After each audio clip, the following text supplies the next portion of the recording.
Hola amigos y amigas de Cuatro Vientos, de nueva cuenta con ustedes en nuestra plataforma 4B TV, transmitiendo en vivo desde la ciudad de Ensenada, Baja California, México, en este día que es jueves 19 de mayo del año 2022.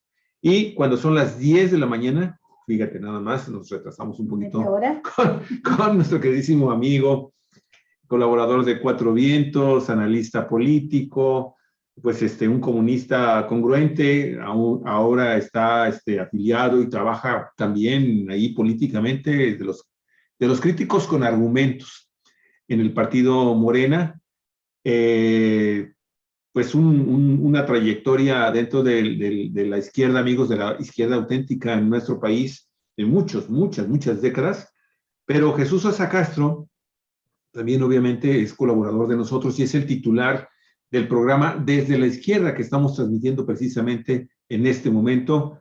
Y pues que si le gusta nuestro programa, ya sabe, por favor, obsequienos, regálenos un me gusta, un like y también compártalo a sus amistades. Y nos da muchísimo gusto también conocer y le damos obviamente una felicitación muy grande a Jesús porque a partir de esta semana reanuda su trabajo también como articulista y nos está obsequiando obviamente también sus trabajos por escrito que son muy interesantes. Jesús, bienvenido a tu programa. Olga Alicia. ¿Qué tal, Javier? ¿Qué tal, Jesús? Qué Buenos gusto días, Olga. que estás regresando ya a escribir tu columna semanal y poco a poco ha tenido problemas de salud, problemas de vista que no le permite estar leyendo, y para un analista político como lo es Jesús, que siempre se documenta, es indispensable estar al día en las lecturas. Y ay, canijo, qué difícil es cuando la vista no te ayuda. Pero esperemos que ya ahora que te quiten esa catarata que traes por ahí en un ojo, mejore la situación. Y por lo pronto, felicidades, Jesús. Gracias por estar escribiendo de nuevo.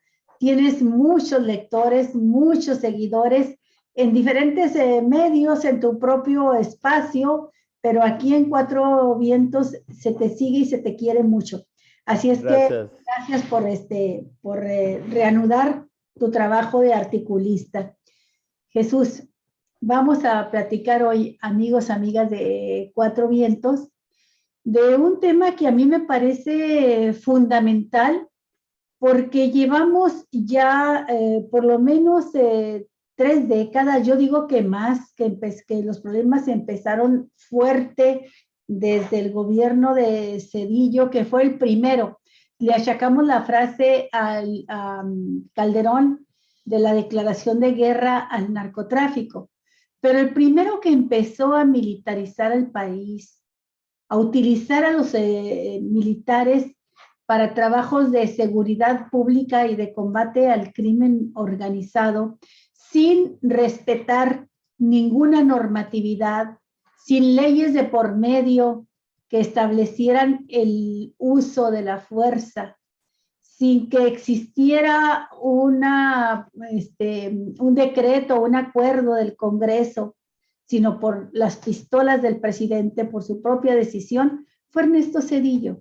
Y luego ya después se recrudeció todo con Calderón, quien en un afán por tratar de legitimar su manera usurpadora en que llegó a la presidencia de la República, dijo, pues si declaro la guerra al narcotráfico, ¿quién se va a oponer a ello, verdad? Se me van a sumar todos.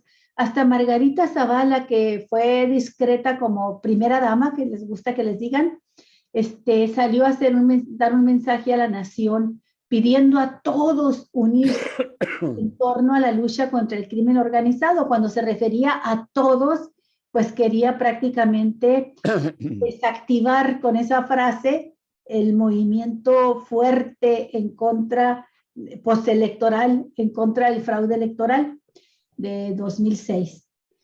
Pero a partir de ahí se recrudeció todo.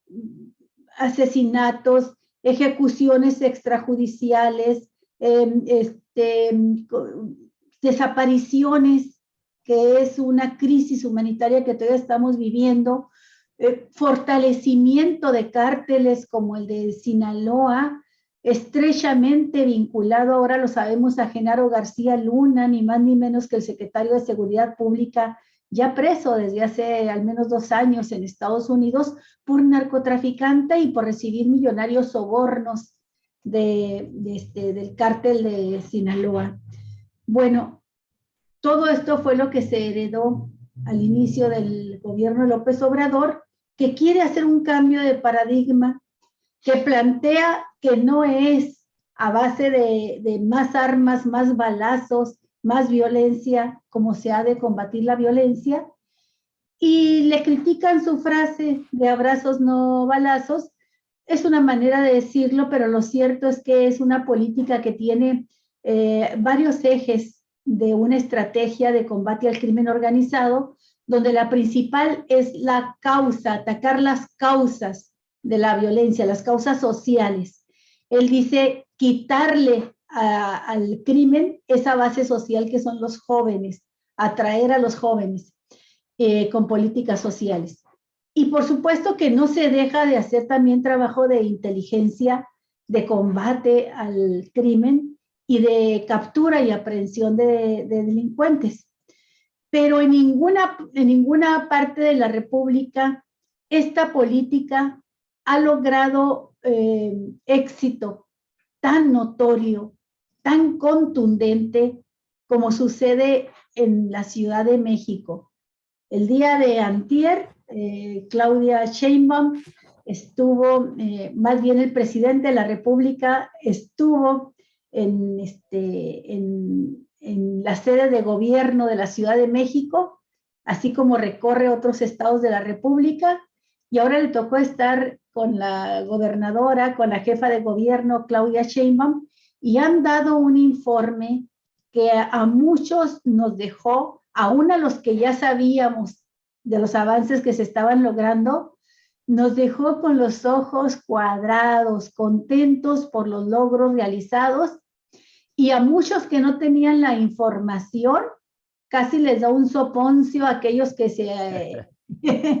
que se aferran en decir que estamos peor que antes, porque las estadísticas, los datos confirmados oficialmente por el Secretariado Nacional de Seguridad Pública, por el Instituto Nacional de Geografía y Estadística, y hasta por organismos donde participan empresarios como el Consejo Nacional de Seguridad Pública, coinciden todos ellos y además coincide con la percepción ciudadana de que se han abatido de manera espectacular todos los crímenes de alto impacto, empezando por los homicidios dolosos, con una reducción del 62 al 63% de la fecha en que se recibe el gobierno al momento actual.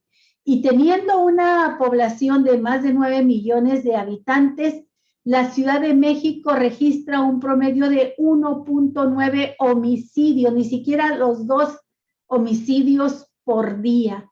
Algo que se registra en municipios con creces, en municipios pequeños como Ensenada, como Tecate, como Rosarito, como otras partes de la República, donde casi es una utopía pensar en que lleguemos al momento en que tengamos índices como los de la Ciudad de México, que están convirtiendo a la capital del país en la ciudad, una de las ciudades más seguras del mundo.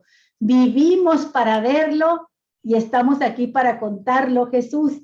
De eso te pedimos que centraras tu análisis, porque vale la pena analizar lo que informa la jefa de gobierno, lo que informan los demás funcionarios federales y estatales, de qué es lo que se está haciendo, por qué se puede lograr esto en la capital de la República y por qué este contraste tan grande con otros estados, por mencionar uno, Guanajuato, que sigue entre los primeros 5 con más violencia, con más asesinatos, junto a la propia Baja California y otros estados, Jalisco, otros estados de Michoacán, otros estados de la República donde no amaina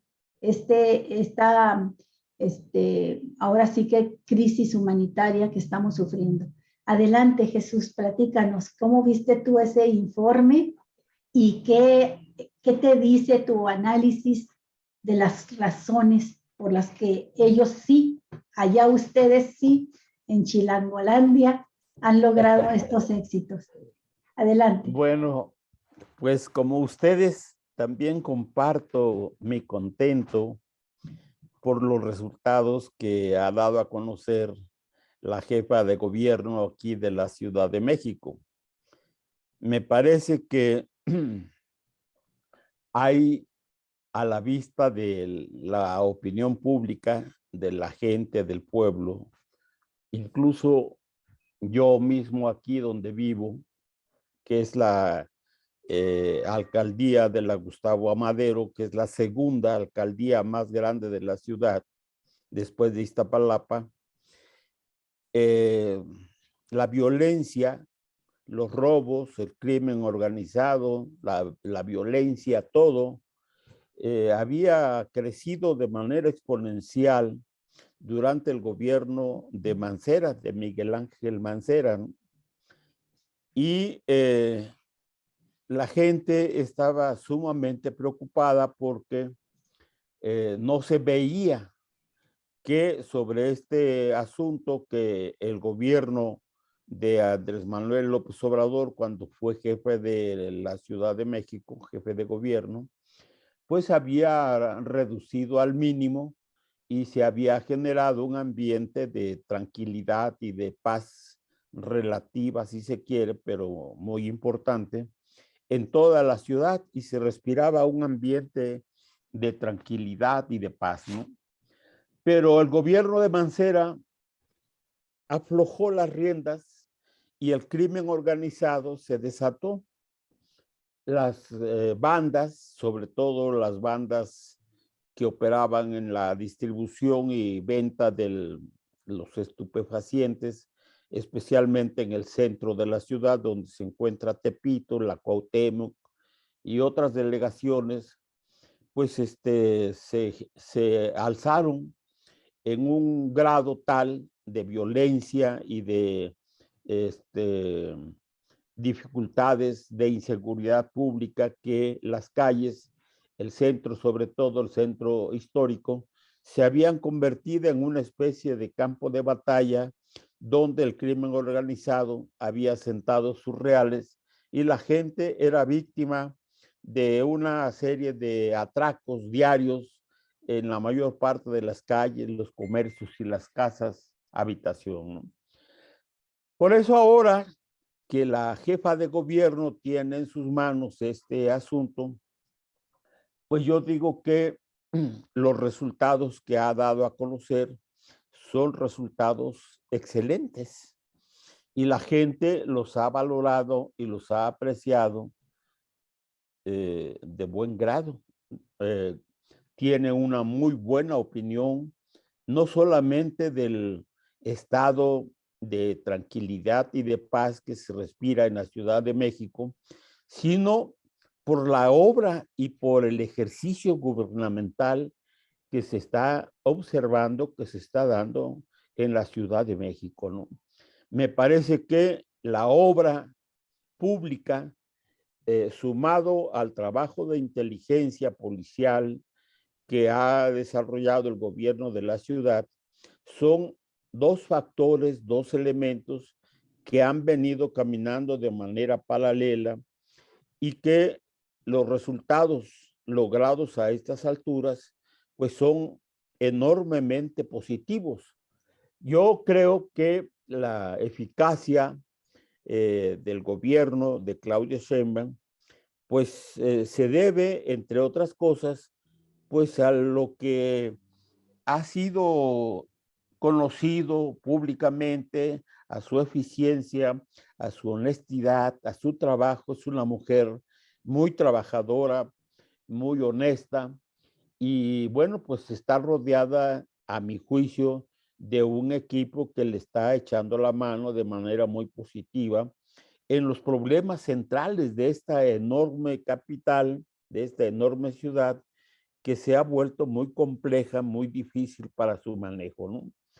Yo quisiera señalar que hasta antes de que ella tomara en sus manos el gobierno, había 3 o 4 asuntos que se estaban desbordando de manera incontrolable y que la gente estaba siendo víctima de toda esta situación y por lo tanto, pues era una de sus preocupaciones fundamentales. Primero, el problema de la movilidad en la Ciudad de México, ¿no?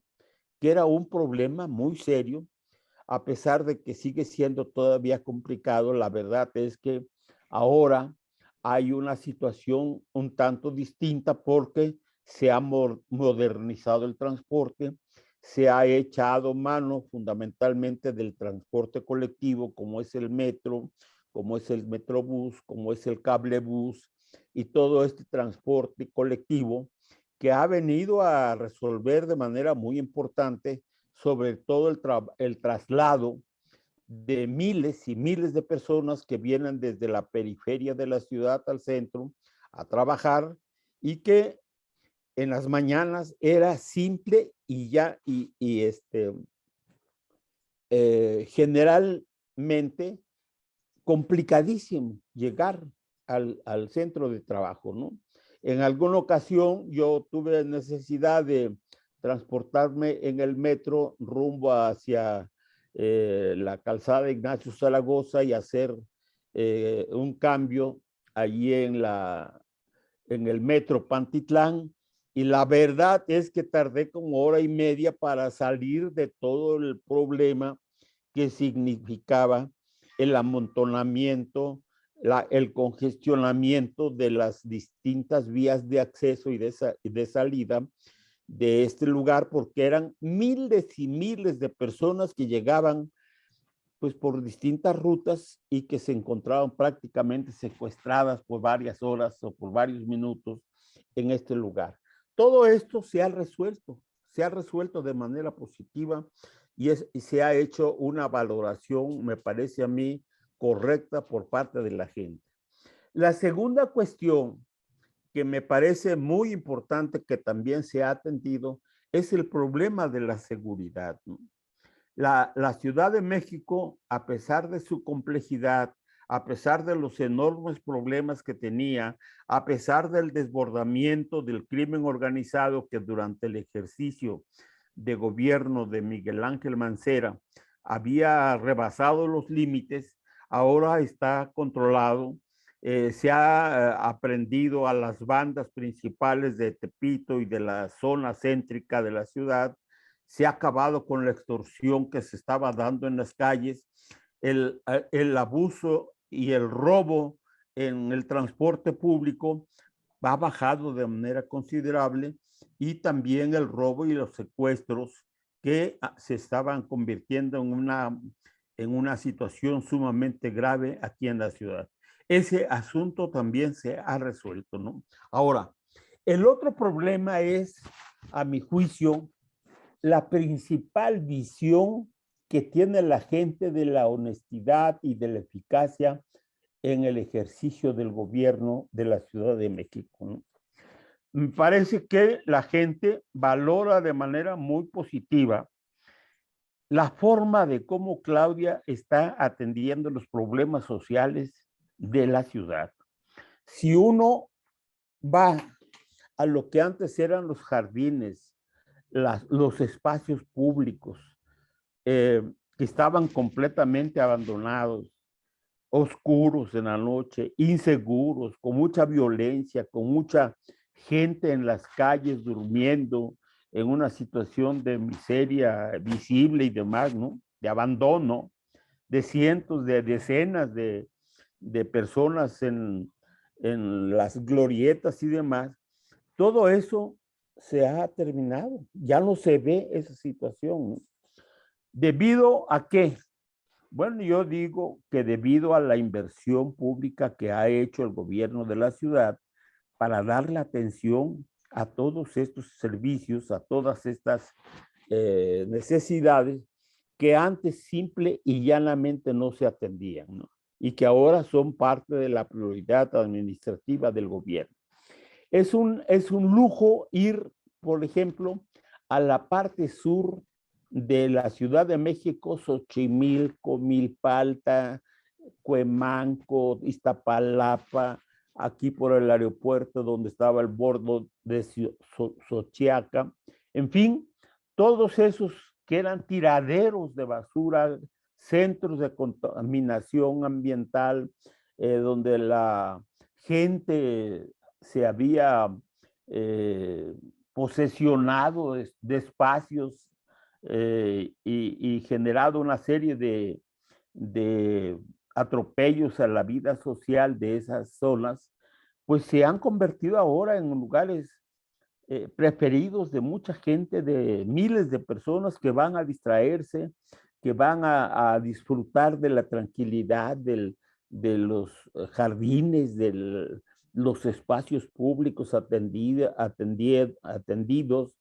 de la seguridad, de la forma de cómo se han atendido lo que ella llama las rutas de seguridad o algo así, que eran caminos seguros, senderos seguros. Senderos se llaman, seguros. ¿no? Senderos. Exactamente, ¿no? Y esto es una cosa que no se había dado, que no se había observado en otros gobiernos, ¿no? Ahora, ¿por qué se está dando esta situación? Bueno, primero yo creo que es parte de la forma de un gobierno que encabeza el presidente de la República, que está destinando muchos recursos para atender las necesidades populares, las necesidades de la sociedad, pero por otra parte, pues porque Claudia Sheinbaum, como otros, están en la disputa por la presidencia de la República, es decir, porque forma parte de lo que se viene en cuanto al cambio de gobierno en el 2024, ¿no? Ella está en la disputa. Y yo creo que no es poco lo que está logrando, aunque tengo la impresión de que la principal debilidad que enfrenta no solamente la candidatura de Claudia, sino el partido en general, es precisamente la inexistencia de una estructura partidista y de una pérdida absoluta de la iniciativa política de los dirigentes del partido. Porque es verdad que la opinión pública, y sobre eso estoy escribiendo mi artículo, tiene la impresión de que estamos viviendo el ejercicio de un gobierno eficiente encabezado por el presidente de la República.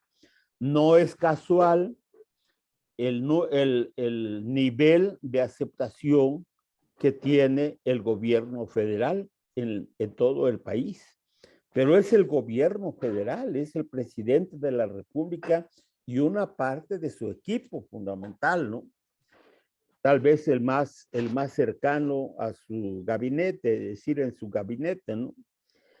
Pero si no es el gobierno, si no es el presidente y su equipo, pues no hay opinión política, no hay iniciativa política, no hay organización, no hay impulso del debate público de los problemas nacionales por parte del partido.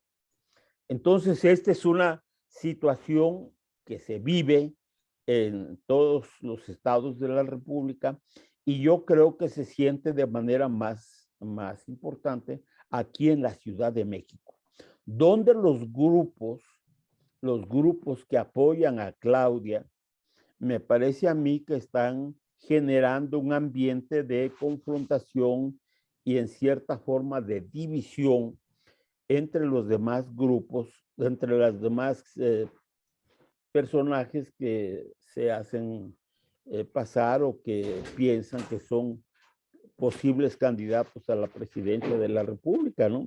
Hay una serie de planteamientos críticos de unos contra otros, pensando que esa es una manera de apoyar a Claudia, digamos, en este caso, por parte de estos grupos asentados principalmente aquí en la Ciudad de México, ¿no?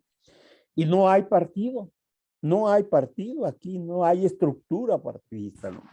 Entonces estamos sueltos, cada quien está jalando por su lado, cada quien apoya a sus candidatos y me parece a mí que esto no es lo mejor porque me parece que yo tengo la impresión de que la decisión de quién va a sustituir al presidente Andrés Manuel López Obrador en el 2024 va a ser una decisión muy complicada, muy difícil, ¿no? Porque pues hay precandidatos o hay personajes que quieren ser y que están trabajando ya para sí mismos y confrontándose entre ellos, y solamente hay pocos. Yo nada más localizo a uno que es el que llama más constantemente a la unidad de las fuerzas que están participando en el gobierno actualmente, que es la coalición Juntos Hacemos Historia, para que lleguemos al 2024 unidos, por lo menos estos tres partidos que ahora formamos parte de esta coalición. Yo tomo nota de que la derecha, la oposición, está en la lona, porque no tienen ni programa, ni proyecto político, ni propuestas concretas, están peleándose entre ellos, están muy desacreditados, están exhibiéndose como corruptos en forma desmesurada, digamos, ¿no? Pero cuentan con el apoyo de muchas personas que tienen dinero y pueden desatar una campaña de descrédito, como ya está ocurriendo en algunos estados de la República, como es Aguascalientes y Durango, que están lanzados en contra de las candidaturas de Morena y a favor, pues, de los candidatos nefastos que van a competir el 5 de junio, ¿no? Entonces, cerrando mi opinión sobre este asunto de la participación, del ejercicio, del gobierno, de los resultados logrados por la jefa de gobierno aquí en la Ciudad de México, mi opinión es muy positiva como gobierno, como funcionaria pública que está atendiendo las principales necesidades de la gente, pero mi opinión personal es que sin un partido organizado, apoyando las iniciativas del gobierno, profundizando el debate y proponiendo de manera concreta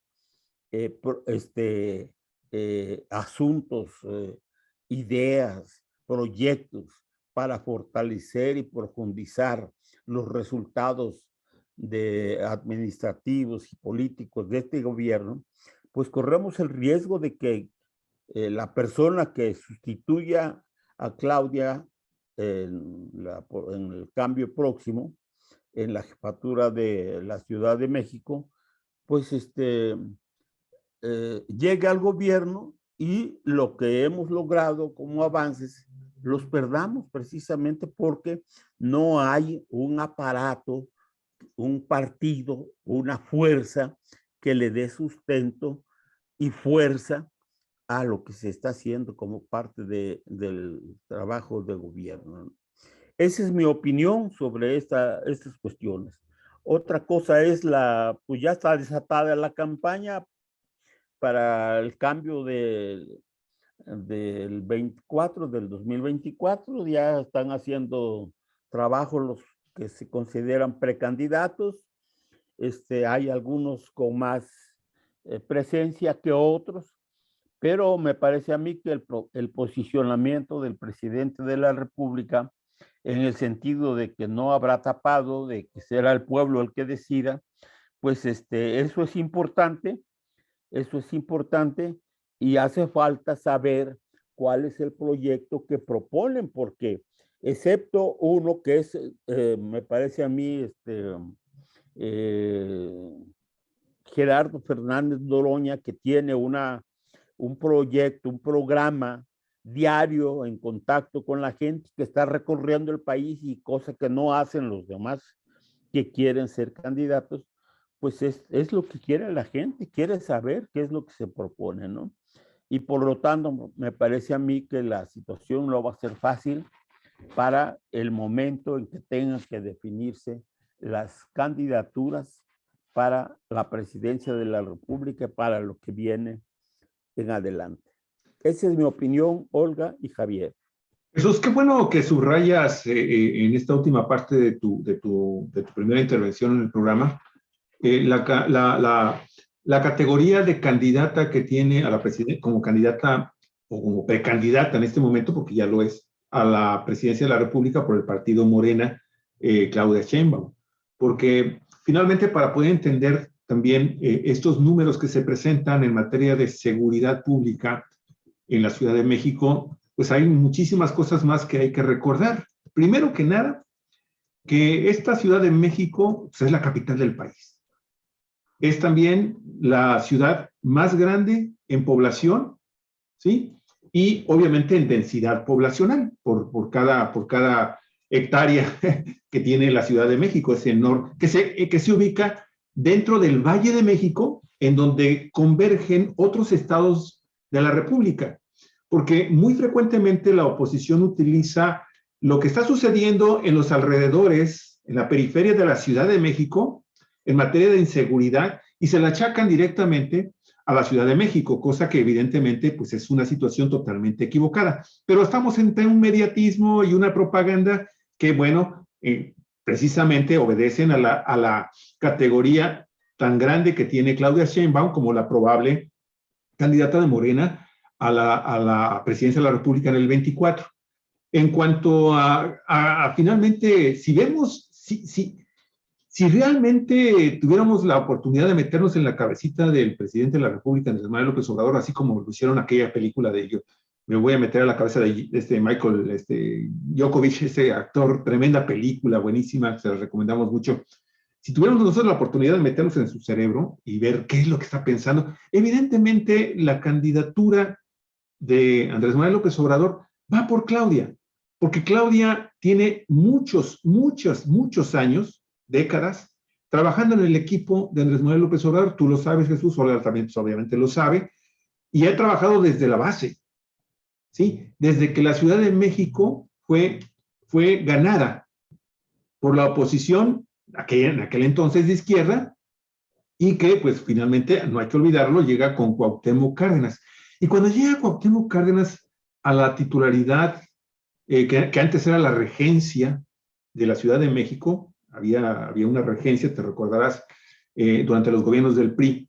Bueno, pues teníamos una ciudad terrible, a grado tal que, por ejemplo, pues yo soy de los que decidió finalmente decir, ¿saben qué? Hay que quedarse con su ciudad, yo ya me voy, es insoportable vivir aquí. Y hay que recordar personajes tan tenebrosos como el Negro Durazo, que ahí estaba en la Ciudad de México, y hay que recordar los niveles de enorme violencia, Jesús, tú lo recordarás, que se vivieron en esas épocas de los gobiernos bajo las siglas del Partido de Revolución Institucional en la Ciudad de México. Era realmente impresionante, con una ciudad caótica en materia de movilidad, de enorme deficiencias en los servicios públicos, con una inseguridad, con una policía judicial en aquella época que asesinaba, mataba impunemente, y era día con día los enormes escándalos que existían en relación en materia de inseguridad. Llega Cuauhtémoc Cárdenas y desde entonces ya se manejaba en la izquierda efectiva, en la izquierda real, Claudia Sheinbaum, junto con su esposo y en aquella época y otros personajes que hoy pues, están dentro de la administración pública con Andrés Manuel López Obrador. Entonces, si el mensaje del presidente es vamos a anclarnos a la izquierda, bueno, pues el anclaje a la izquierda definitivamente para la continuidad del gobierno de Andrés Manuel López Obrador y su cuarta transformación es ni más ni menos que Claudia. Pero como tú bien lo dices, hay otros intereses, se están moviendo muchas cosas y bueno, eso definitivamente impacta también a la posible candidatura de Claudia Sheinbaum. Ahora, llega Claudia Sheinbaum después de un gobierno, como tú bien lo dices, de Miguel Ángel Mancera, que desatiende totalmente de nueva cuenta la ciudad. Marcelo Ebrard sale, creo que bien librado. Ahorita está bajo la sombra de este incidente que ocurrió, este accidente terrible que sucede con la línea 12 del metro y en la Ciudad de México. Pero se pierde totalmente el tema de la seguridad pública, entre otras cosas que se perdieron ahí bajo la administración de Mancera. Y la Ciudad de México, de nueva cuenta, empieza a perder, de nueva cuenta, credibilidad para los gobiernos de la izquierda. Llega Claudia, y yo siempre digo, porque mira, la Ciudad de México tiene estas características relevantísimas, es la ciudad con mayor número de habitantes, la que concentra la inversión extranjera, la que concentra el movimiento económico del país. Estaba yo viendo las patentes de los científicos, es la que está generando más patentes, en fin. Pero se ha significado por el tipo de gobernantes que ha tenido, cosa que no sucede y no ha sucedido aún con los cambios que han pasado con Morena ahora, que lleva a gobernadores en los estados de la República. Y pues perdóname, los personajes políticos que se mueven en muchos estados de la República que pertenecen a Morena no son Claudia Sheinbaum, no son Ebrard, no son Andrés Manuel López Obrador. Y bueno, tenemos gravísimos problemas de inseguridad, los tenemos. Aparte, estos gobiernos de izquierda que desde Cuauhtémoc Cárdenas transformaron la ciudad en la ciudad más segura del país, impidió durante mucho tiempo que los cárteles de las drogas que florecieron en el resto de la República entraran ahí, hasta que llega Mancera. ¿Cuándo crece, Jesús, este cártel de Tepito, este grupo delincuencial de Tepito? ¿Cuándo? Unidad Tepito. Unidad Tepito. ¿Cuándo surgen estos grupos delincuenciales? Con Mancera. Bueno, existían desde antes de que entrara el gobierno de Miguel Ángel Mancera. Pero Mancera se hizo de la vista gorda y permitió que crecieran, que se convirtieran en la fuerza principal del crimen organizado, especialmente en el centro histórico, y los dejó crecer al grado de que, pues, prácticamente al término de su gobierno, la Ciudad de México era una zona de violencia permanente, porque las bandas de Tepito y de Milpalta y de toda esa parte sur de la ciudad, pues habían crecido. Crecieron desmedidamente. Bueno, tú recordarás incluso, Jesús, que cuando entra en los últimos meses de gobierno de Mancera y en los primeros meses de gobierno de Claudia, ya ustedes en la Ciudad de México tenían la presencia de células del Cártel Jalisco Nueva Generación. ¿Verdad que ya no escuchamos hablar de eso? Pues fue el que atentó contra la vida del secretario de Seguridad Pública, de Omar García Harfuch. Así es, entonces, esto, yo nada más simple y sencillamente quiero resaltar que son finalmente las personas que llegan, sean hombres o mujeres, finalmente a un gobierno, que son honestas, que son congruentes, que realmente les interesa, aunque bueno, sí hay fines políticos también, pero forman parte de un proyecto nacional que en este momento pues encabeza Andrés Manuel López Obrador. Y quien finalmente para la Ciudad de México y para el país representa esa opción, pues es Claudia Sheinbaum. No nos hagamos. Marcelo Ebrard ha hecho un papel muy bueno al frente de la Secretaría de Relaciones Exteriores e hizo un buen papel hasta donde tenemos información en la Ciudad de México. Pero son otras ideologías, son otras concepciones de hacer política. Entonces, quien representa esto, pues es finalmente Claudia. Y Fernando Noroña, finalmente tiene el estigma del Partido del Trabajo. Y ese Partido del Trabajo ya sabemos cómo opera en la República Mexicana. Las alianzas con la gente del verde ecologista y fuertes ambiciones personales. Entonces, termino con esto, mi estimado Jesús. La verdad es que también este informe que dio hace 2 días Claudia Sheinbaum, que ha generado estas reacciones por parte de la izquierda, de la derecha y de la ultraderecha, porque saben perfectamente bien que es una de las, quizás, una de las más fuertes personajes de Morena que pudieran llegar a la presidencia, pues están tratando de minarlo. Y cuidado, porque con esto cierro, hay que recordar que la Ciudad de México, por el tema del metro, aun cuando no impactó en la delegación, o en la hoy alcaldía, en donde está la línea, donde fue el accidente, sí impactó en otros sectores en donde pues se perdieron alcaldías, Jesús, se perdieron 9. asambleístas, o sea que eso también no hay que perderlo de vista, y por eso también Claudia está metida al cuerpo de tiempo completo al trabajo político en la Ciudad de México. Ahí termino. Bueno, yo creo, Jesús, bueno, vamos a remontarnos un poquito al pasado, antes de que los capitalinos eligieran a su propio gobierno, cuando era el presidente de la República quien imponía a lo que se llamaba entonces el regente de la Ciudad de México, y por supuesto a las autoridades principales junto con él.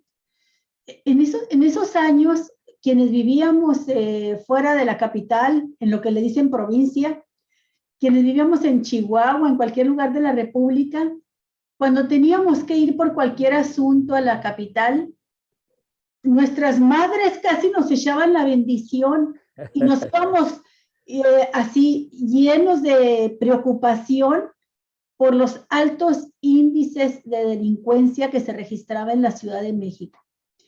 Esto los jóvenes de hoy y quizá ya no lo saben, pero no había lugar de la República más peligroso que la Ciudad de México. La Ciudad de México y la zona conurbada con el Estado de México. Ahí perdías la vida, ahí te asaltaban, ahí cada uno de nosotros tenía alguna anécdota de algo que le pasó y llegábamos contentos a casa diciendo, pero salvé la vida. Bueno, de entonces acá ha habido un cambio muy grande y tiene que ver, sin duda alguna, con el hecho de que la Ciudad de México desde el 97 quedó en manos de gente de la izquierda y que con mayor o menor medida, ¿verdad?, unos más, otros menos, contribuyeron a mejorar los problemas de seguridad, a resolver y también resolver mucho de los servicios y la calidad de vida de los habitantes de la Ciudad de México. El prieto en el arroz, pues fue Miguel Mancera, ¿verdad?, que se replegó a los requerimientos, a las exigencias, a la política de Enrique Peña Nieto y entró como un gobierno represor, algo que no se le permite a la izquierda. Entró reprimiendo aquella marcha del 1 de diciembre de 2012 y de ahí para el Real todo fue de irse desplomando. Afortunadamente, los mejores índices que se tenían se iban desplomando.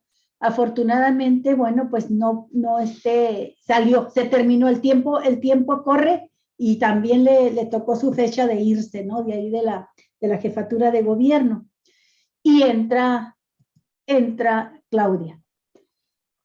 Yo antes de llegar a lo presidenciable, a la figura presidenciable que es Claudia Sheinbaum, me parece importante destacar un dato que me vino a la mente de inmediato y se lo comenté a Javier cuando estaba escuchando el informe de Sheinbaum. Dije, Sheinbaum es en versión femenina lo más parecido que tenemos a Andrés Manuel López Obrador. Es una gobernante que no tiene descanso, que anda todo el día a cualquier hora, que donde se presenta un problema, acude personalmente a tratar de resolverlo, que tiene una empatía muy grande hacia la gente con más necesidad, más vulnerable, más desprotegida, pero que ha dado también muestra de una gran capacidad de coordinar un buen equipo de gobierno. Y creo que cuando digo esto, bueno, la capacidad de trabajo que tiene López Obrador, hasta sus más acérrimos enemigos los tiene boquiabiertos. Pero Sheinbaum no se queda atrás. Escuchamos de Andrés Manuel que él se reúne todas las mañanas, de lunes a viernes a las 6 de la mañana con su equipo de seguridad pública para estar tomando el pulso de lo que sucede en el país y tratar de resolver de inmediato los problemas. Pero Claudia Sheinbaum se reúne los 7 días de la semana, de todas las semanas de cada año. Entonces, no descansan ni un momento. Pero aquí voy a su equipo, que es una de las fortalezas que tiene, una coordinación excelente, respetando las autonomías que le corresponden a cada quien, pero tiene una excelente, ya lo habíamos comentado contigo, Jesús, y con nuestros seguidores de Cuatro Vientos, una fiscal extraordinaria, Ernestina Godoy. No es el caso que tenemos a nivel federal con Gers Manero. Tiene una, donde pone la atención Ernestina Godoy, le pone toda la dedicación día y noche, sin exagerar, y resuelve los casos. Y los hechos, el tiempo, han demostrado, a pesar de toda la campaña que se hizo en contra de él, que tiene también a un extraordinario jefe, secretario de Seguridad Pública y Protección Ciudadana, a Omar Hamid García Harfuch. Y aquí voy a uno de los 4. Ella habló de 4 lineamientos fundamentales de la estrategia de seguridad pública. Y el cuarto, bueno, empezó diciendo que la mayoría de los delitos, incluidos los homicidios, son responsabilidad de los estados. Y esto es muy importante porque matan a cualquier persona en cualquier lugar de la República y la culpa la tiene López Obrador. Antes decíamos, tiene culpa el presidente, tiene culpa Calderón, tiene culpa Peña Nieto, porque los asesinos eran agentes federales de muchos de los casos. Eran policías federales y eran miembros del ejército. Las masacres eran cometidas fundamentalmente por ellos, actuando al unísono con el crimen organizado. Entonces, no es el caso de hoy, ¿verdad? Pero lo que sí es cierto es que en el caso, en la situación de la Ciudad de México, han logrado una coordinación excelente. El director de Seguridad Pública, el secretario de Seguridad Pública, la fiscal de la Ciudad de México y la jefa de gobierno, que se reúnen todos los días a tratarlos, de resolver los problemas. Y los resultados son extraordinarios. Yo ahí es donde quiero poner énfasis, porque la oposición y su discurso ha logrado permear a una parte de la población, una parte importante, insiste en que la estrategia, que primero que no hay estrategia, y segundo, que si acaso la hay, fracasó, y que el gobierno de Andrés Manuel López Obrador está igual o peor que los anteriores en términos de violencia. Y mienten en cada una de las líneas.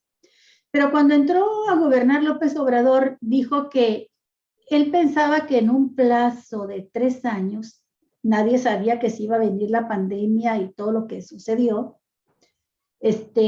iban a lograrse un índice de reducción de al menos el 30% en la mayoría de los delitos, empezando por los de alto impacto.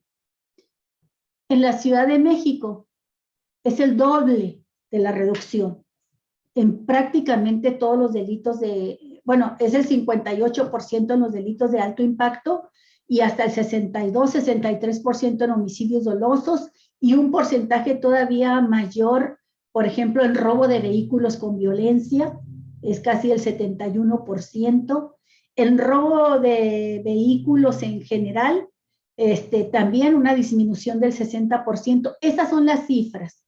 Lesiones dolosas, una disminución del 62%. Bueno, quiero con esto subrayar lo siguiente, Jesús. El hecho de que la estrategia es correcta, pero es correcta cuando se da la coordinación adecuada, cuando el Estado, las autoridades estatales, asumen su responsabilidad en los delitos del fuero común, ¿verdad? Y entran en armonía con la estrategia a nivel federal. Y nada más un dato, dice, número 1, atender las causas sociales de la violencia. El gobierno federal como en todos los estados de la República, proporcionalmente también invierte en la Ciudad de México y entrega 26,000 millones de pesos al año en programas sociales, los que ya conocemos. Pero en total, con lo que le pone, con lo que viene a reforzar el gobierno de la Ciudad de México, los habitantes de la capital reciben 40,000 millones de pesos cada año para los programas fundamentales de seguridad pública. Y en estos programas, el gobierno de Sheinbaum los ha reforzado y ha creado nuevos, que me parecen muy, muy interesantes. Esta política de quitarle el semillero de reclutamiento que hay en la juventud al crimen organizado, Claudia Sheinbaum lo lleva a fondo, porque no solamente se trata de los programas sociales, sino que está construyendo esto que tú mencionabas del rescate de espacios públicos y está creando lo que le llaman centros comunitarios o centros sociales en aquellas áreas donde se concentraba la delincuencia, pero que son áreas muy pobres, muy vulnerables socialmente. Ahí tiene 240 centros comunitarios donde atienden a los jóvenes para darles opciones culturales, educativas, deportivas, artísticas y un personal, ¿verdad?, que no le cuesta mucho al gobierno porque su trabajo es social. Tienen trabajadores sociales, gente simpatizante de la 4T que va a atender estos centros. Y eso me parece de veras extraordinario. Pero volviendo al jefe de la policía, hay un elemento que destacó Claudia Sheinbaum y que me gustó mucho, que le llama más y mejor policía. ¿Qué ha sucedido en el país? Que los estados se desatienden de las policías. Están las mismas policías, y es así, iguales o peores que antes, las policías estatales y las policías municipales, se recargan conchudamente en la Guardia Nacional y en lo que pueda hacer el gobierno federal, y permanecen intocables los grupos delincuenciales coludidos con las policías municipales. En el caso de la Ciudad de México me llamó la atención, Jesús, los altos promedios de certificación y capacitación de los policías. Pero también un elemento que dio a conocer Sheinbaum, que dice que, en su opinión, es el único lugar en toda la República que está haciendo esto. Les dieron capacitación y facultades a los policías municipales para hacer trabajos de inteligencia, de investigación. Y esto les ha permitido llegar directamente, porque el policía municipal es el que conoce el barrio, las calles, a la gente. Les ha permitido llegar directamente a ubicar la zona donde están actuando, quiénes son y dónde, en qué zona actúan, con los rostros, con los nombres, con el modus operandi de las células delictivas y de los grupos del narcotráfico, y han desarticulado a estos grupos criminales. No a todos, pero sí a los que tenían ubicados como los principales generadores de violencia. Entonces, todo esto me parece que nos está hablando de una estrategia que sí funciona. Y en educación, créeme, yo no lo sabía, Jesús, pero bueno, o sea, esto de la creación de más preparatorias para los estudiantes, 32,000 estudiantes jóvenes que antes se quedaban sin cupo, simple y sencillamente lanzados al nihilismo, a ni estudian ni trabajan, ¿verdad? Pues ahorita, a 3 años del gobierno, son 32,000, 10,000 por año, ponle, que se salvan, jóvenes que se les rescatan de las garras del narcotráfico y que tienen una opción para estudiar, para trabajar. Y estos escuelas, por ejemplo, que se han creado, esta Universidad de la Salud, por ejemplo, yo no sabía que existía, que está en Chapultepec, en un área de Chapultepec, y que está recibiendo estudiantes de toda la República. Y ahí se van a crear algo en lo que tenemos un déficit muy grande en el país, que son los médicos especialistas. No solamente médicos en generales, sino médicos especialistas. Y es una institución creada por el gobierno de la Ciudad de México, con recursos del gobierno de la Ciudad de México, la Universidad de la Salud. Entonces, son varios aspectos, Jesús, que yo quería subrayar. No me alcanza el tiempo para estarlo haciendo, pero todos y cada uno de los programas sociales están reforzados ahí. Esto me parece a mí que independientemente, yo creo que Claudia habría hecho este trabajo, aunque no fuese mencionada como presidenciable, sino por convicción, porque gobernar la Ciudad de México es de por sí un motivo de gran orgullo en la carrera de cualquier servidor público, de cualquier gobernante. Y si Claudia no tiene, si no hubiese tenido o no tuviese la aspiración de gobernar el país, el simple hecho de que esté gobernando como lo hace, la convierte automáticamente en presidenciable, quiera o no quiera ella, hubiese o no hubiese querido. Pero yo cierro como empecé. Para mí es lo más cercano en convicciones, en entrega, en visión, a lo que representa, a lo que es en las características personales del propio presidente López Obrador. Adelante, Jesús. Me parece que estos comentarios tuyos y de Javier sobre estas cuestiones que abordas son efectivamente muy dignas de ser tomadas en cuenta, ¿no? Incluso creo que con mucha habilidad el presidente de la República quiso demostrar ante el pueblo cuál es la capacidad de los gobernantes estatales, municipales, diputados, en fin, de todo el aparato del gobierno a nivel nacional, en el ejercicio de sus funciones públicas. Y este recorrido que hace el presidente casi todas las semanas, haciendo una reunión de balance en cada uno de los estados con la presencia de los gobernadores y de los funcionarios de cada estado sobre distintos temas, ha mostrado el verdadero rostro y la capacidad de quienes están gobernando en el país.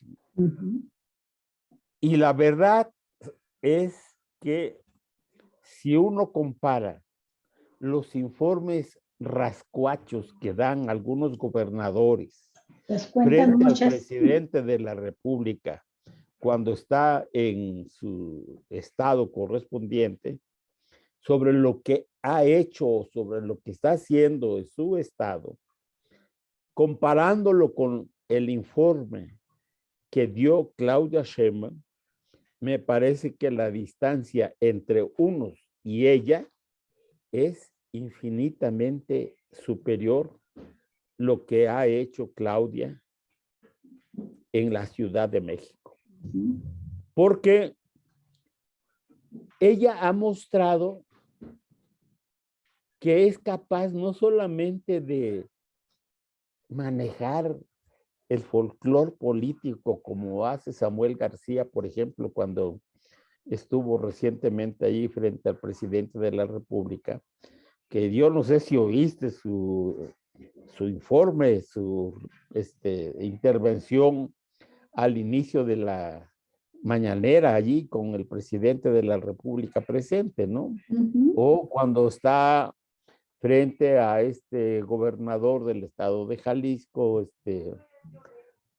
¿cómo se llama? Alfaro. Alfaro, Enrique Alfaro, ¿no? Realmente uno se puede dar cuenta de la enorme incapacidad, de la falta de conocimiento, del manejo, de la falta de manejo de la política por parte de estos funcionarios.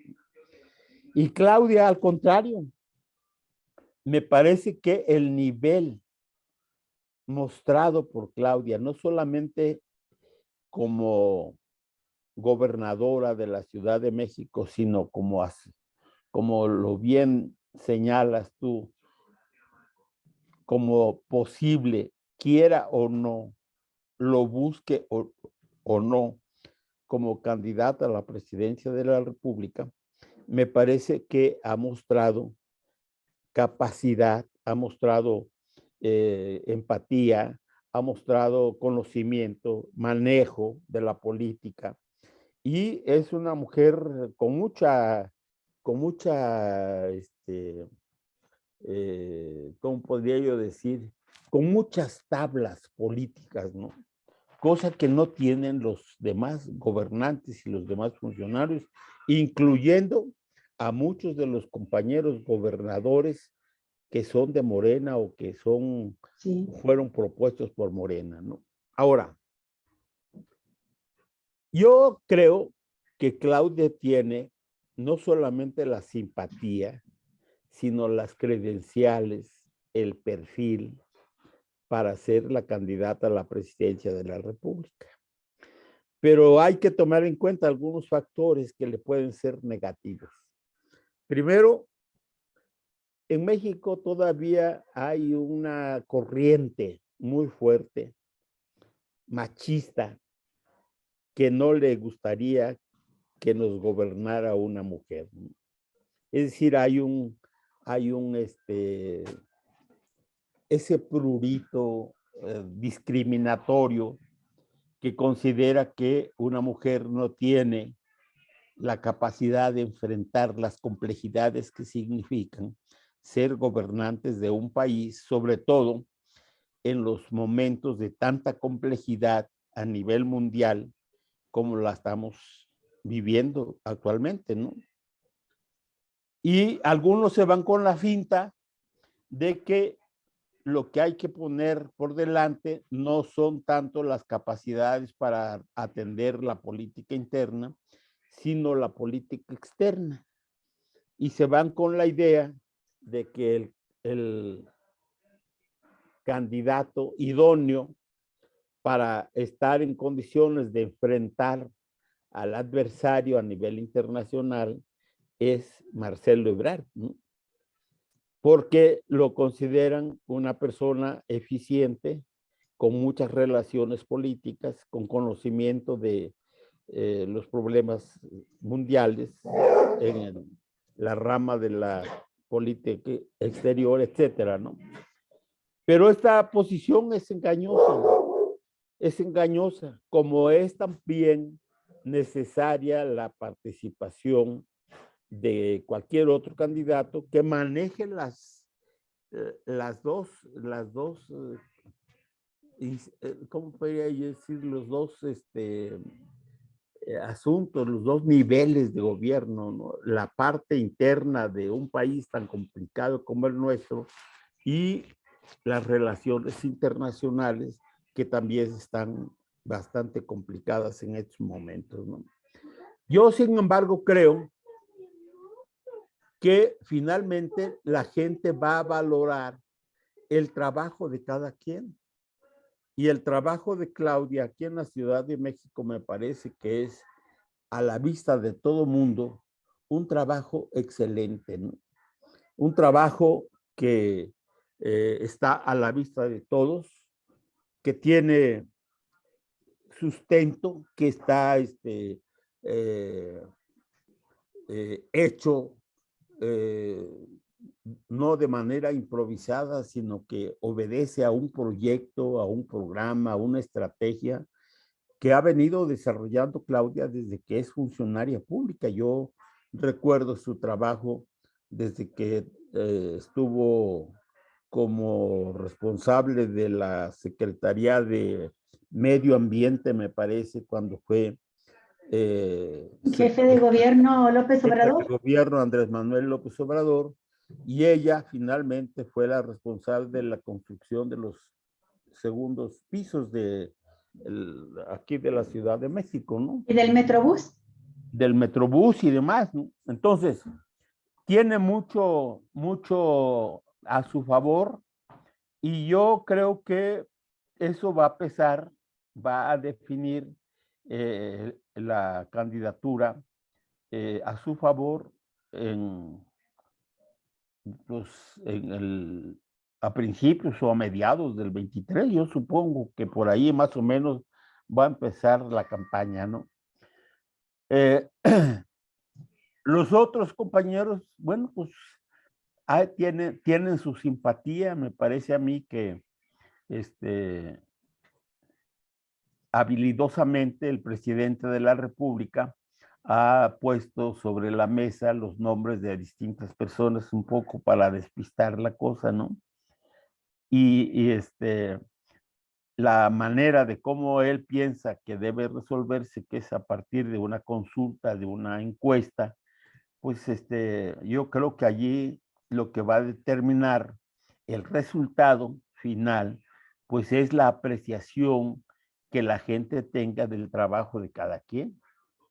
Porque si no va a haber tapado, si no va a ser el presidente de la República el que va a dar el nombre o el que va a proponer a la persona que a su juicio debiera sustituirlo, y va a ser el pueblo a través de las encuestas, pues yo creo que lo que va a determinar quién sí y quién no es el trabajo de cada quien, el perfil de cada quien, los antecedentes de cada quien, la honestidad, en fin, el resultado de su trabajo, ¿no?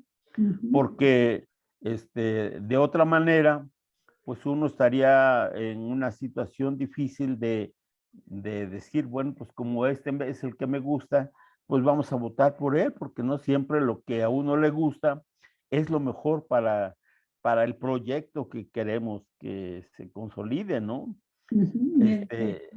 Y yo creo que en esto la garantía mayor de que se profundice el proyecto de la Cuarta Transformación está en manos de Claudia Sheinbaum. Es lo que yo sostengo, ¿no? Por sus antecedentes, por su formación política incluso, por sus antecedentes. Es una persona que viene de la izquierda directamente, no ha, que yo sepa, sido nunca miembro de otro partido, del PRI o del PAN, o de esos chapulines que han brincado de uno a otro partido, ¿no? Ella, desde que era estudiante de la universidad, militó en la izquierda, en el Partido Comunista.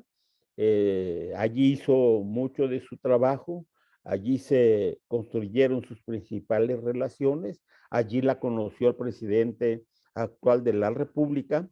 Así, en esas condiciones la propuso como funcionaria pública, y bueno, pues ahí están los resultados de su trabajo, ¿no?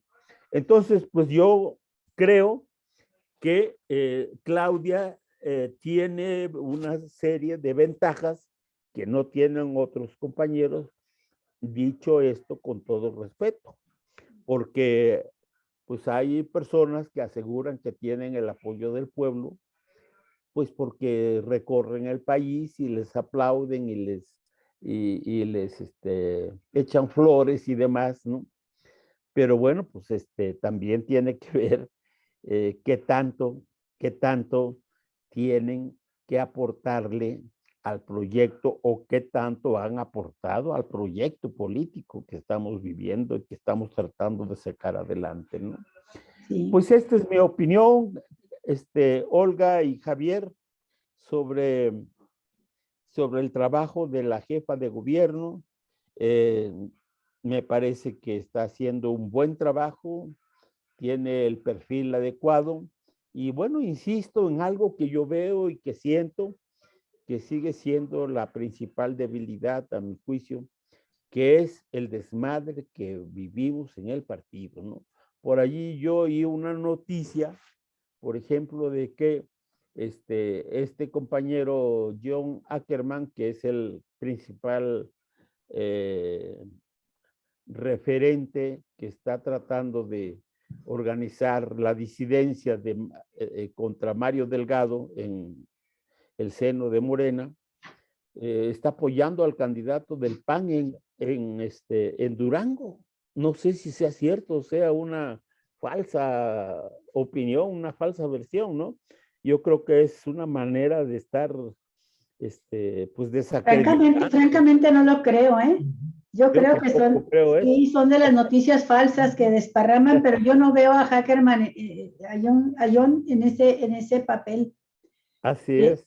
Hay que estar muy cuidadosos con las noticias como lo que sucedió falsas. ayer con Marcelo Ebrard, después de que termina un acto afuera del Palacio Nacional, va con los periodistas a contestar las preguntas de los periodistas en una reunión pública en la calle, y alguien se pone a gritarle, eres un neoliberal,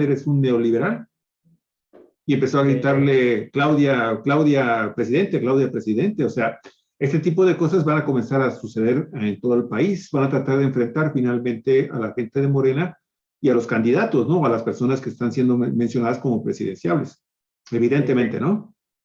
Pues hay varios compañeros que presumen, si se reúnen 100, 200 o 50 gentes y empiezan a gritar presidente, presidente, pues como que se las creen, ¿no? Por ejemplo, Alito Moreno, ahí en una reunión, me parece que en Hidalgo. Déjame, vamos primero a lavarle la boca a ese hombre, qué barbaridad. Yo creo que hasta el diablo se ponía rojo el diablo. Con jabón, con cloro, con bicarbonato, con agua oxigenada. Y él pues hasta brincaba de gusto de que 50 personas le gritaban presidente, presidente, ¿no? Hay mucho de teatro, hay mucho de circo, sí. Pero bueno, pues vamos a ver cómo resulta finalmente la cosa, ¿no? Muy bien. Oye, yo nada más quiero hacer un comentario. Creo que estamos viviendo tiempos muy importantes de que se rompen paradigmas, se construyen nuevas expectativas. Y yo soy una convencida, Jesús, de que desde hace unos años, pero particularmente del 2018 para acá, estamos viviendo un tiempo para las mujeres, un tiempo de las mujeres. Por un lado, el lado negro, oscuro, terrible de los feminicidios, que mucho de ello es provocado por un machismo exacerbado, por hombres que se van viendo desplazados y no soportan esta situación. En el caso de Juárez, por ejemplo, vimos cómo llegaban familias completas de las zonas rurales de Veracruz, de Durango, llegaban a Juárez con la idea de pasarse a Estados Unidos, no podían pasarse, se quedaban en Juárez, y quienes conseguían trabajo eran las esposas y las hijas mayores, y el hombre se quedaba relegado en la casa, mal cubriendo, ¿verdad?, el papel de atender a los hijos y atender la casa. Y esto les provocó también un choque terrible de ser el proveedor, el jefe de la familia, y pasan a ser ellas el pilar, el sostén económico fundamental, y provocó también mucha violencia familiar. Y en algunos momentos yo llegué a comentar, a acuñar la frase de que varios de los feminicidios se debían a un machismo exacerbado. Bueno, este machismo exacerbado lo vemos también ahora a nivel nacional con este papel creciente de las mujeres en la vida política y social. Hay hombres que no pueden, no soportan. Y hay un sentimiento de dolor, ¿verdad?, interno, como hombres que se sienten mentalmente castrados en su rol, ¿verdad?, y de coraje hacia las mujeres. Creo que también esto fomenta los feminicidios. Pero por el otro lado, el aspecto luminoso de este fenómeno es que, bueno, gracias a la lucha de las mujeres, a las leyes que se han reformado, a la paridad de género que ya está llegando a todos los niveles, no nada más a lo electoral, en las cámaras, en las gubernaturas, sino también al poder judicial, a los órganos electorales, en fin. Gracias a esto tenemos la oportunidad ahora de ver muchas mujeres participando, Y como en todo, hay buenas y malas, ¿verdad? Como hay hombres. Pero las mujeres que lo hacen bien, que gobiernan bien, destacan y destacan mucho. El caso de Claudia ha tenido situaciones sumamente difíciles porque gobernar la Ciudad de México es más difícil que gobernar muchas de las naciones que tienen hasta menos o más población que la Ciudad de México, pero los conflictos de la ciudad son fuertes. Y ella ha podido gobernar mostrando serenidad, templanza, ¿verdad? Contención, una serie de cualidades que no son fáciles de ver en las personas, que ni menos en los políticos. Solamente los ves en Calimán, Alicia. Sí, serenidad y paciencia. Sobre todo quienes hemos padecido gobiernos como el de Bonilla, acá, ¿no? Un tipo de mecha corta, explosivo, y que llega a través de Morena y que aplica las políticas neoliberales, igual que los panistas y los priistas, pues el contraste es grande, ¿no? Cuando ves a Claudia. Y lo comento todo esto porque difiero de ti, Jesús. Creo que estamos viviendo un tiempo en que ya la mayoría de la población sí busca liderazgos femeninos. Y ahorita hace un momento puso Javier una imagen que le decía, déjala por favor, porque aparece en una gira, ahí va Claudia Sheinbaum, y va a su lado izquierdo, me parece es Clara Brugada. Y Clara Brugada, quien tiene una historia muy interesante de su carrera política y una vinculación totalmente estrecha a su pueblo en Iztapalapa, es otra de las gobernantes buenas que ha tenido la izquierda y que están con López Obrador. Y es fundamental este buen gobierno en Iztapalapa, no solamente porque es el municipio más grande de la República, más poblado de la República. Tiene casi 2 millones de habitantes, equivale a un estado completo de la República. Tiene el doble de población que Zacatecas, por ejemplo, ¿verdad? Casi el doble de población que Zacatecas. Bueno, pues ahí gobierna Claudia Brugada y lo ha hecho de tal manera que es de las regiones de la capital de la República, de la Ciudad de México, donde más énfasis y éxito, tienen las políticas sociales y el trabajo de atención a la juventud y de combate a la inseguridad pública.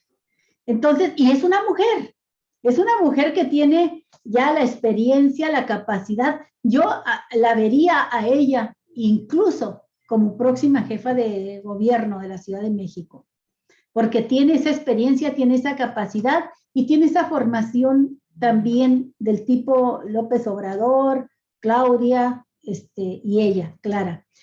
Claro que a la hora de que se definen las candidaturas, pues Morena es un conjunto de fuerzas también, y yo creo que tendrán que equilibrarse a la hora de ver cómo quedan, ¿no? En los cargos de elección.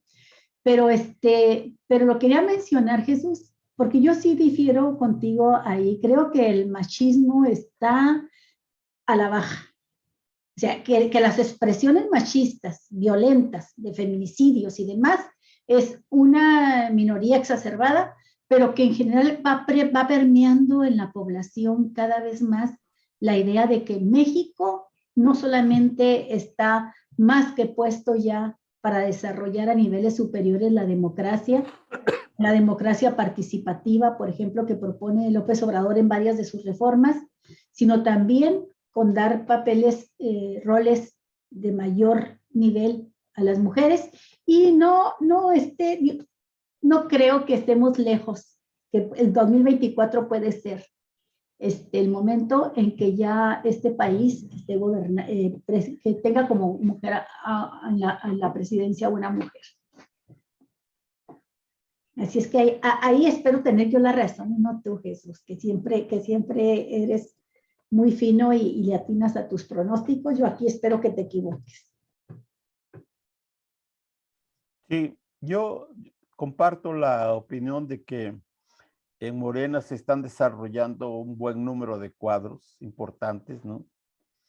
Y no está mal que esto esté ocurriendo. Creo que el trabajo de Clara Brugada en Iztapalapa es un trabajo también digno de reconocimiento, porque lo que ha hecho en esta alcaldía, que es muy complicada también, es un avance sumamente importante, ¿no? Y no es muy remoto que pudiera ser ella la que disputara la jefatura de gobierno en el próximo cambio que se viene, ¿no? Aunque pues, tiene enfrente también la presencia de Martí Batres, que también quiere ser Hace el, tiempo que, el que sustituya a Claudia Brugada, ¿no? Comparto la opinión tuya en el sentido de que aun cuando el machismo, el patriarcado en general sigue presente en nuestro país y en las decisiones políticas en sectores todavía grandes de la sociedad, la verdad es que cada vez más la participación y la presencia y la actividad crítica y participativa de la mujer está definiendo muchas cosas importantes, ¿no? Sobre todo porque a la vista de la opinión pública, muchas de las mujeres que están ocupando puestos públicos han dado resultados eficientes en su trabajo, ¿no? No son una nulidad, ni mucho menos, ¿no? O sea, aquellos que pensaban que promover a un puesto público a una mujer iba a significar un fracaso y que en lugar de avanzar se iba a retroceder, pues se está equivocando de pe a pa, ¿no? Porque que yo sepa, ninguna de las mujeres que forman parte del gabinete, tanto a nivel federal como a nivel de los estados y en las cámaras, en el Senado y con los diputados, las mujeres tienen un papel protagónico muy importante, ¿no? Y cada vez más la presencia de la mujer está definiendo posicionamientos políticos y cambiando, modificando, pues ese espíritu machista y patriarcal que predominó durante mucho tiempo y que ahora, por fortuna, empieza a ser borrado, empieza a ser cuestionado y empieza a ser superado por el trabajo y la participación de las mujeres. Pues eso es lo que yo diría sobre este tema importante, Claudia, Olga y Javier. Muchas gracias, Jesús, muy amable. Y subrayar que no, también las mujeres no nada más por el simple de llegar al poder, automáticamente son buenas gobernantes o buenas legisladoras. ¿Sí? También podemos citar varios casos de gobernadoras y de todos los partidos, ¿eh? De diputadas, de regidoras, de alcaldesas, que dices, ay, qué barbaridad, hay de todo. Entonces, es importante, se está sumando la voz femenina, la voz de las mujeres. Cuatro Vientos siempre ha sido una organización periodística que está, obviamente, caminando de lado del feminismo mexicano. Entonces, qué bueno que se está dando ese movimiento. Dos últimas notas, rápido, notas importantes que se acaban de dar en el transcurso de ahorita en la mañana, que estábamos contigo, mi estimado Jesús. Fíjense nada más, una de interés nacional. El juez Felipe de Jesús Delgadillo Padierna determinó que la Fiscalía imputó ficticiamente a Julio Scherer Ibarra y al grupo de abogados relacionados, ¿sí? También destacó las deficiencias y los cambios de las hipótesis de los fiscales. Se le está cayendo un nuevo caso al fiscal incómodo. Híjole. Se está desmoronando. Se está acercando al callejón de los fregadazos. Bueno, ahí está. Otro problema, otro escándalo de este personaje. De veras, yo le digo el incómodo, pero bueno, ahí sigue. Y pues, en el lado de Baja, ¿perdón? Está bien que se vaya depurando la cosa, mano, porque mucho de lo que está podrido, pues se nos metió por la ventana y allí está generando una serie de conflictos. Qué bueno que se estén denunciando, que se estén descubriendo todas estas cosas, estas actitudes, y hay que sacarlos, hay que sanear la Sí. administración A pública y el propósito, equipo de Jesús, trabajo, ¿no? a propósito, en el informe de hace 2 días de Sheinbaum, se mencionaba que detectaron más de 1,200 elementos de la policía de la Ciudad de México que estaban vinculados al narcotráfico. ¿Sabes Por dónde supuesto. están ahora? ¿Sabes dónde están? En la cárcel. ¿No? En la cárcel. Porque hay una fiscal que hace su trabajo, Ernestina Godoy, a diferencia de lo que sucede en la Fiscalía General, donde siguen en la nómina. O sea, Sí. propios y extraños han dicho, gente de García Luna, gente que viene del régimen prianista, sigue incrustado en la Fiscalía General de la República. Entonces, esas son las grandes diferencias. Así es, y bueno, pues esa es la nota que yo quería destacar a nivel nacional, que de veras a mí me llena mucho de gusto que finalmente este personaje que no debería estar ahí desde hace mucho tal rato, bueno, de nueva cuenta, conforme esté ahí, le va a seguir golpeando duramente, aunque no depende directamente del presidente, es una institución autónoma, lo sabemos, pero quien finalmente, a que le rompen los platos finalmente, pues es al presidente de la República, Andrés Manuel López Obrador. Y hay que mencionar que esto es previo, esto es el día de hoy. Ayer, de nueva cuenta, salió en la tarde una nota de que el fiscal acusó ilegalmente de fraude a un empresario que está disputando una herencia con un socio de Alejandro Gertz Manero. O sea, es increíble. 2 seguiditas en menos de 24 horas, 2 súper escándalos. Y bueno, en el tema de Baja California también esta es una nota muy interesante porque ahora sí, formalmente, lo acaban de anunciar. ¿La Suprema Corte? No, el tema en Baja California, el tema Jaime Bonilla. Amigos y amigas, todavía no es el tema de si que se queda o no se queda como senador, pero ¿saben qué?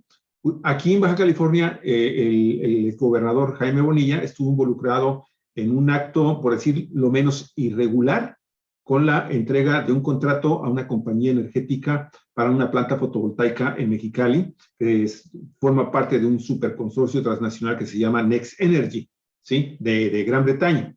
Ahí es el origen. Con sus oficinas en México, en Monterrey. A finales del año pasado se anunció que por parte del nuevo gobierno de Baja California que se iban a presentar, que se presentaron denuncias de carácter penal en contra de un grupo de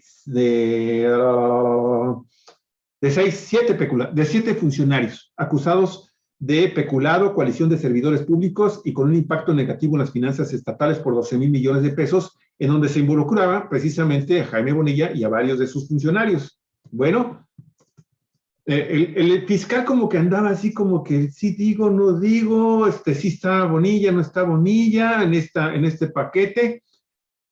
Pues ahora el fiscal Ricardo Iván Carpio acaba de anunciar que sí van a citar, a declarar a Jaime Bonilla. Y esto tiene que ver con esta ventana que se abre, con esta posibilidad de que Jaime Bonilla pierda ese juicio ante la Suprema Corte de Justicia de la Nación en la Sala Superior para que se le quite ya definitivamente ese fuero y entonces sí, aguas, podríamos ver, y créanme que los baja californianos en general, casi el 80% de los baja californianos estoy seguro que estarían sumamente contentos con una decisión de que el gobierno del estado de Baja California, ahora gobernado por Marina del Pilar Ávila Olmeda, pueda ahora sí imputar ya directamente responsabilidades de carácter penal en contra de este personaje que no gana una. Este dato es muy importante y es importante que lo conozcas, Jesús, que lo conozcan ustedes, amigos de Cuatro Vientos.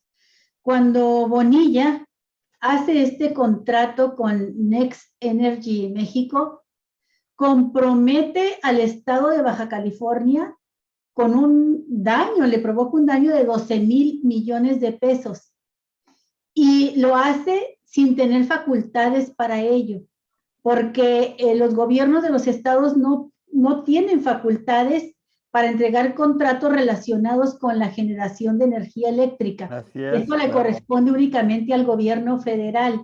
Y entonces compromete además por 20 años partidas presupuestales federales que le corresponden a Baja California. El 48%. Y ya le descontaron al gobierno de Marina, al Estado, ya le hicieron el primer descuento, creo que por 300 millones de pesos, 300 y fracción. Y entonces... No, 12 millones al mes. Bueno, 12 millones al mes. Bueno, y lo importante de esto es que desde marzo pasado, la gobernadora presentó una denuncia penal contra Jaime Bonilla y el equipo de funcionarios que incurrieron en este ilícito.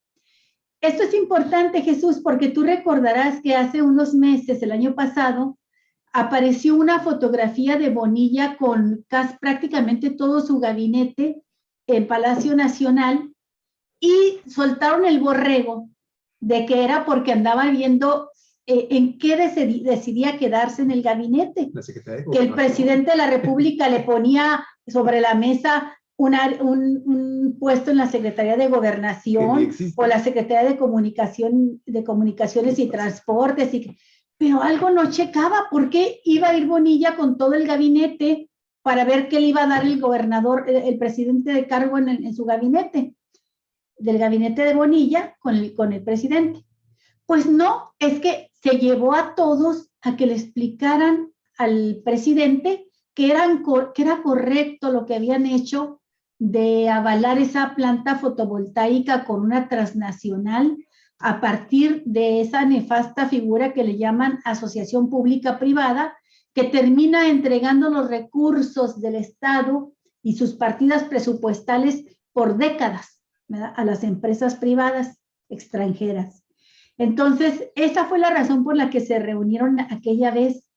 Y ahora que Bonilla decide regresar al Senado y que ya hay una decisión de la Sala Regional del Tribunal Electoral del Poder Judicial de la Federación en contra, ¿verdad?, de que regrese al Senado, lo que lo motivó, pensamos Javier y yo, es la necesidad de buscar rápidamente un fuero, pero un fuero no en relación, como algunos han especulado, por la muerte, el asesinato de la periodista Lourdes Mendoza, Lourdes Maldonado, que no tiene nada que ver en eso, sino por este caso grave de haber concesionado a una transnacional una obra magna de una planta fotovoltaica por sus pistolas, pasándose por alto toda la ley, toda la Constitución, como fueron los bonillazos que cometió durante todo su gobierno.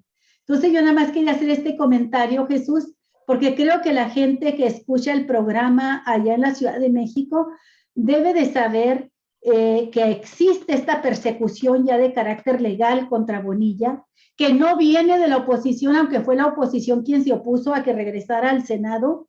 Fueron dos diputados panistas quienes acudieron a los tribunales para que Bonilla no regresara al Senado, pero que la denuncia proviene de la gobernadora por Morena, Marina del Pilar. Y la denuncia es por la planta fotovoltaica y que eso es lo que llevó a Bonilla apresuradamente a buscar cómo regresaba a la curul del Senado y pues blindarse ahí. Entonces es una historia que todavía va a dar mucho de qué hablar, Jesús. Y estos son, en la información que tenemos nosotros, los elementos, las coordenadas correctas para poder hacer los análisis futuros, porque escuchamos mucha especulación de gente que respetamos mucho, pero que no tiene esta información y se fue a especular por otro lado, ¿no? Así es. Sí. Pues ojalá y haya justicia pronta y expedita, porque de eso estamos careciendo actualmente, ¿no? Sí. Así es. Nos hace falta. Así es. Dos granotes negros en el arroz de Morena, ¿eh? Ahí, a ver si ya. Gracias, Jesús. Pues muchas gracias. Un abrazo, Jesús, y nos da mucho gusto verte muy bien, activo, escribiendo. Creo que hasta has bajado de peso, así se te ve. y más sonriente que nunca. Pues, ya perdí, me costó mucho trabajo volver a mis artículos porque como que se pierde el entrenamiento, ¿ves? No le encontraba la cuadratura al círculo, como se dice, ¿no? Y por eso me adelanté, empecé a investigar cosas y a escribir un poco. Y ahí la llevo. Espero que salga un buen artículo para el Esperemos que día sí. Siempre, domingo. Jesús, siempre. El Escribes pánico muy blanco, bien. mi estimado Jesús, el pánico blanco, cuando te sientas ante la hoja, Ante totalmente la en pantalla en blanco, blanco. y ahora qué demonios escribo. Jesús, muchísimas gracias. Oye, ¿todavía te Gracias a tenemos la próxima ustedes. semana? ¿Sí? ¿Todavía estás con ¿Cómo? nosotros la próxima semana? ¿Todavía estás con nosotros la próxima semana? Sí, sí, claro que sí. Perfecto. Hasta ahora no tengo ningún Ninguna programa cita médica. pendiente, ¿no? Perfecto. Bueno, Bien, un abrazo, pues Jesús. cerramos nuestra Saludos a tu transmisión. esposa. Igualmente, Y un suerte, abrazo a gracias. Chilangolandia, que tanto queremos. Gracias, Hasta igualmente. pronto. Cuídense mucho, amigos. Cerramos nuestras transmisiones el día de hoy. Hasta el día de mañana. Buen provecho y recuerde, la vida es breve.